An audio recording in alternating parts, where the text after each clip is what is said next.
Bonsoir, bienvenue au téléjournal de 19h. Ce soir, au programme, manifestation au Tibet, sécheresse au Maroc et nos Canadiens en Syrie. En Syrie. Débutons avec une nouvelle de dernière heure. Feuille de l'engagement militaire en Afghanistan, le 31 décembre 2014. Faisons un petit retour en arrière. 11 septembre 2001. 4 avions sont détournés aux États-Unis, dont 2 frappant le World Trade Center et une tentant d'atteindre le Pentagone. Après près de 3000 morts et 6300 blessés, le président Bush déclare la guerre à Al-Qaïda, aux talibans et lance la plus importante chasse à l'homme de l'histoire, à la recherche d'Oussama Ben Laden, leader du groupe terroriste mentionné plus haut. Cela remarque le début des débarquements américains en sol afghan. Vous aimeriez sentir qu'on pardonne vos péchés. Vous trouvez la religion trop démodée pour demander à Dieu de vous pardonner. Merci. Faites comme des milliers d'autres Américains hypocrites et faites un don au numéro ci-dessous en laissant votre numéro de carte de crédit. Alors, allons rejoindre notre analyste Martin Larouche. Martin Larouche, professeur d'art coranique à l'Université de Montréal. Alors, monsieur Larouche, expliquez-nous l'évolution de ce conflit. Tout d'abord, il faut comprendre que ce conflit opposant les croyances américaines au monde arabe n'est pas le premier, mais reste quand même leur plus grande chasse au terrorisme depuis l'ère du terrorisme moderne tel qu'on le connaît. En fait, il s'agit d'un conflit idéologique où s'affrontent la philosophie et la politique occidentale face à celle des fondamentalistes islamiques. Immédiatement après les offensives sur les tours jumelles, les États-Unis se retournent vers les alliés pour leur demander de l'aide. C'est la formation de la Force internationale d'assistance et de sécurité, où rassemblent en partie les pays membres de l'OTAN et quelques autres, dont les principaux ont été le Canada, la France, la Grande-Bretagne, l'Allemagne, l'Italie et la Pologne. Qu'en était-il du gouvernement afghan durant ce conflit? En fait, le gouvernement afghan était instable depuis de nombreuses années. Et avec la conférence interafghane qui a eu lieu à Bonn, en Allemagne, sous la supervision de l'ONU, les factions antiterroristes ont réussi à former un gouvernement provisoire pendant le temps de la guerre avec Hamid Karzai comme dirigeant. Quels sont les chiffres et les dates importantes à retenir, monsieur? Le plus long et le plus coûteux des conflits armés des États-Unis depuis la guerre au Vietnam. On estime que 800 milliards de dollars américains ont été dépensés par le gouvernement Bush sur ces 13 années de guerre. Au total, les dépenses de la coalition s'élèveront, selon d'autres estimations, à près de 3000 milliards de dollars américains.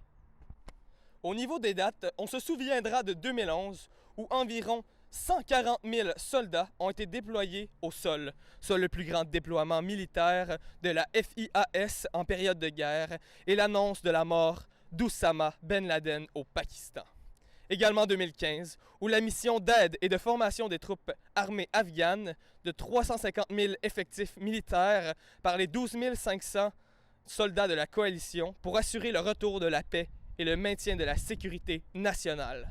Nous vous remercions de votre expertise, monsieur Larouche. Notre représentant à l'étranger, Gino Cournoyant, est venu de Kaboul après 2 semaines de reportage. Voici ce qu'il nous a rapporté.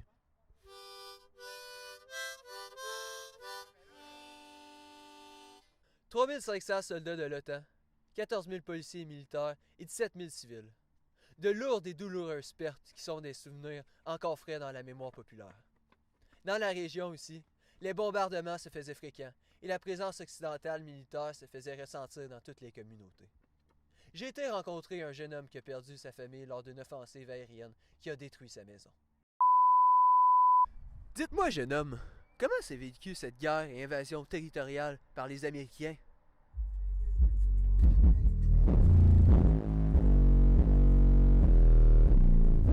La guerre, c'est pas une raison de se faire mal. Qui a gagné? Personne. Tout le monde a perdu. Perte humaine, perte monétaire, instabilité politique et sociale, climat de peur, ce n'est pas quelque chose qui devrait être vécu par personne. Étiez-vous en faveur de la cause d'Al-Qaïda, initialement et maintenant? Mais bien sûr, qui n'était pas friand à l'idée d'éradiquer ces putains d'Américains qui envahissent les pays du Moyen-Orient pour le pétrole et les territoires stratégiques? BBS! Vous ne croyez pas que c'est pour une question de défense qu'ils sont venus intervenir en Afghanistan? Évidemment que non. Il est bien connu que cette guerre n'était qu'un prétexte pour justifier la présence américaine en Europe et en Moyen-Orient sur des réserves pétrolières. De plus, l'Afghanistan était un bon endroit géostratégique pour pouvoir combattre l'IRA, le Pakistan et l'Inde qui auraient pu être d'éventuelles menaces. De plus, envoyer les militaires permettrait de montrer au peuple américain que leur investissement dans l'armée n'était pas inutile. Et puis, ils ont fait des films pour faire l'argent. Il fallait bien que nos morts familiales rapportent de quoi aux familles américaines. Vous ne trouvez pas cette manière de penser un peu trop extrémiste? Suis-je payé à faire ce reportage? Oui. De toute façon, il n'y avait rien de bon là-dedans. Vous savez, les États-Unis est un pays merveilleux où la liberté est bien installée, la démocratie est bien instaurée, des gens brillants y vivent comme Stephen Hawking, Bill Gates, Donald Trump, Barack Obama, etc.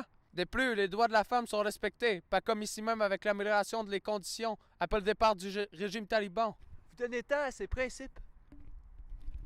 Comme on dit ici, ce n'est pas Allah qui va vous donner 200 $ pour de belles paroles. Vous saviez qu'il était convenu de ne pas dire au public nos arrangements?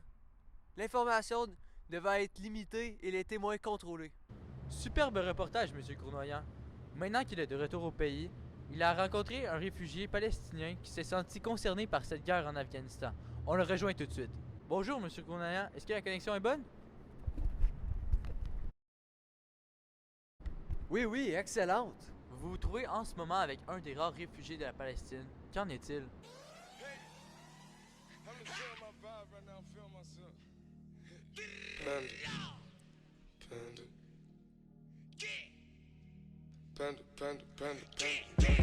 I got broads in Atlanta, just to lean the family, credit cards in the scammers.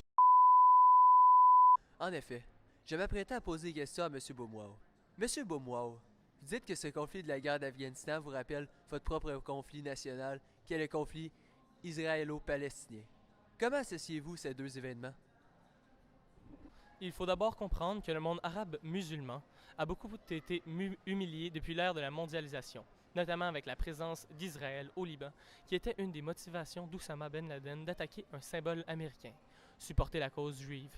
Mais la principale ressemblance entre ces deux conflits est que l'on joue beaucoup avec l'idéologie terroriste. En effet, les talibans afghans d'Al-Qaïda et le Hamad palestinien se disent pour la libération de leur population à qui nous avons manqué de respect. Pour ce qui les différencie, on remarque que l'ONU a pu avoir sa part de responsabilité dans la guerre d'Afghanistan, alors qu'elle n'a rien pu faire pour la cause palestinienne et les interventions recommandées en Israël, en partie à cause du droit de veto américain, qui ne souhaite pas que l'on se mêle de cette affaire, qui est complètement l'inverse de leur idée pour le support en Afghanistan.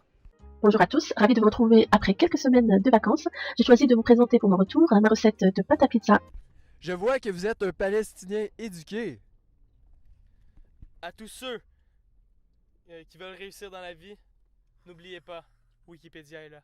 À la lumière de ce que nous avons pu apprendre aujourd'hui, il est important de prendre conscience de la place de chacun des pays dans ce monde, que ce sera dans l'union, la compassion, la charité, que nous allons pouvoir créer un monde plus fort, plus beau, plus joyeux. De retour à vous! Non mais c'est vous, c'est Jack! Maintenant, pour les sports, l'équipe de rugby masculine de l'école secondaire Saint-Joseph, avec les récentes victoires, c'est pas au rang du classement derrière les têtes carrées anglophones de Châteauguay. Merci.